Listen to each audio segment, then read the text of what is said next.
A história dos persas começa nas vastas planícies e montanhas do atual Irã, onde, por volta do século IX a.C., diversos povos de origem indo-europeia migraram e se estabeleceram. Entre eles estavam os medos e os persas, dois povos inicialmente semelhantes que viviam em pequenas tribos e clãs nômades, sustentando-se por meio da agricultura e da criação de animais. Durante um tempo, os persas estiveram sob o domínio dos medos, mas essa relação mudaria para sempre com o surgimento de um líder visionário, Ciro, o Grande, Ciro II, mais tarde conhecido como Ciro, o Grande, surgiu no cenário por volta de 559 a.C.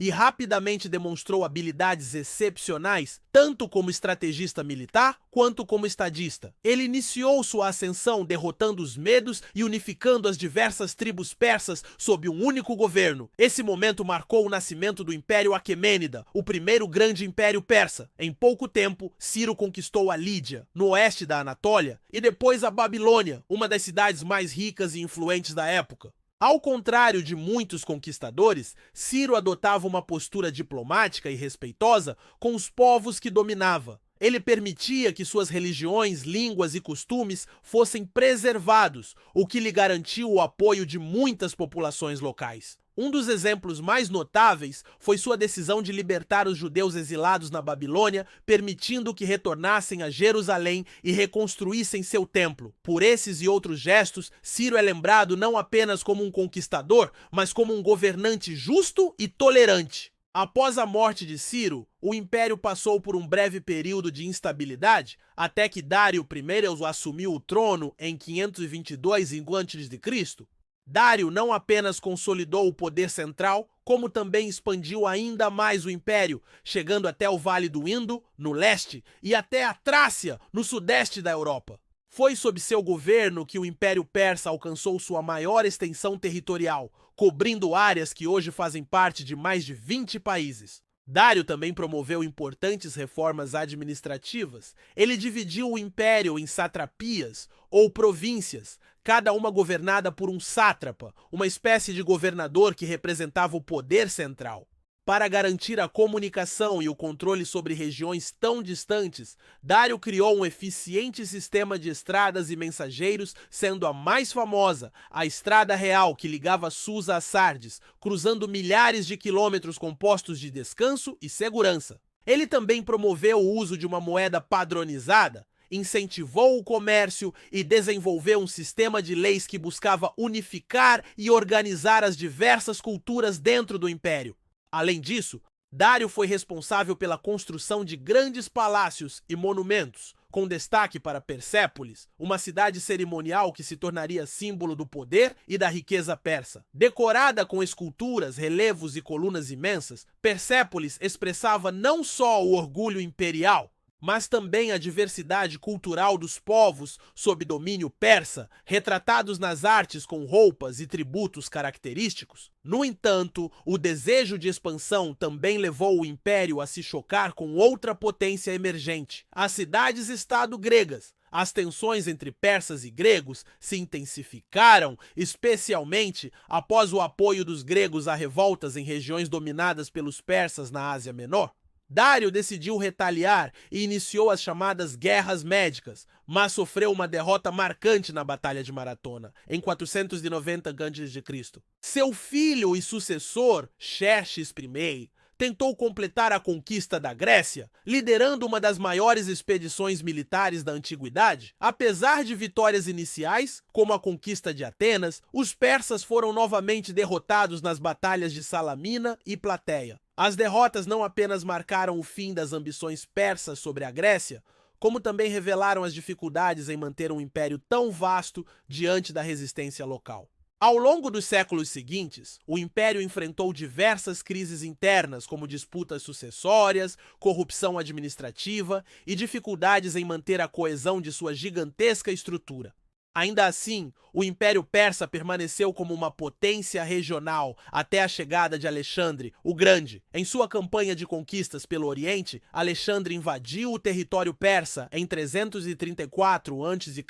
e, após diversas batalhas, conquistou a capital Persépolis em 330 a.C., selando o fim do Império Aquemênida. Mesmo com a queda militar, o legado persa não desapareceu. Suas contribuições em termos de administração, arquitetura, política e religião influenciaram fortemente os impérios posteriores, incluindo os próprios gregos e romanos. O conceito de um Estado organizado, com estradas, moedas, leis e respeito à diversidade cultural, é parte do que os persas deixaram para a posteridade. A história dos persas é a história de um povo que soube conquistar, administrar e deixar uma marca duradoura na civilização humana. Seu império foi um dos primeiros a compreender que poder não está apenas na força das armas, mas também na capacidade de unir diferentes povos sob uma visão comum.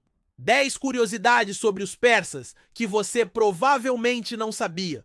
Ciro o Grande foi o primeiro a criar uma Declaração de Direitos Humanos, ou Cilindro de Ciro, uma peça de argila do século VI a.C. É considerado por muitos historiadores como o primeiro documento de direitos humanos do mundo. Ele falava de liberdade religiosa, fim da escravidão e respeito aos povos conquistados. Os persas construíram um dos primeiros sistemas de correio da história, Dário.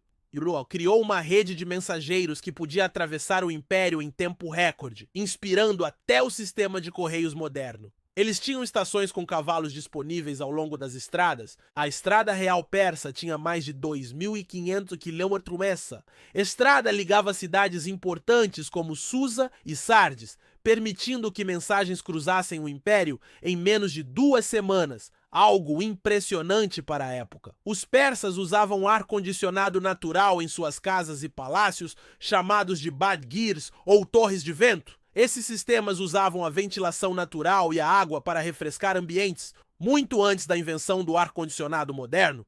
Persépolis era uma cidade construída só para cerimônias.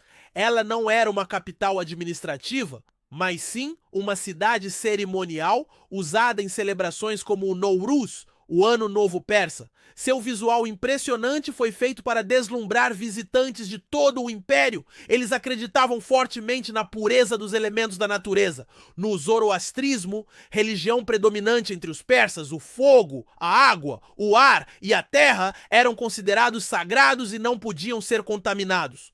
Isso influenciava desde os rituais religiosos até o descarte de corpos. A moeda persa era aceita em várias regiões do mundo antigo. O dárico, moeda de ouro, criada por Dário I, era tão estável e confiável que se espalhou por outras civilizações e se tornou padrão de troca em várias regiões da Ásia e Europa. Eles tinham banheiros com sistemas de escoamento e higiene avançadas. Construções nas cidades persas incluíam sistemas de esgoto e banheiros que mostravam uma preocupação incomum com limpeza e saúde para a época. As mulheres tinham direitos e voz na sociedade persa. Documentos antigos mostram que mulheres podiam ter propriedades, participar da administração e até receber salários, algo raro nas civilizações da época. O Império Persa foi o maior do mundo antigo, em extensão contínua. Durante o auge de Dário I, o império se estendia por mais de 5 milhões de quilômetros, abrangendo 3 continentes: Ásia, África e Europa, com mais de 50 milhões de habitantes. E aí, curtiu essas curiosidades sobre o Império Persa? Se você gosta de aprender mais sobre as grandes civilizações da história, deixa o like, se inscreve no canal e ativa o sininho para não perder os próximos vídeos. Compartilha com aquele amigo que adora a história antiga e comenta aqui embaixo. Qual dessas curiosidades você achou mais surpreendente? Até o próximo vídeo!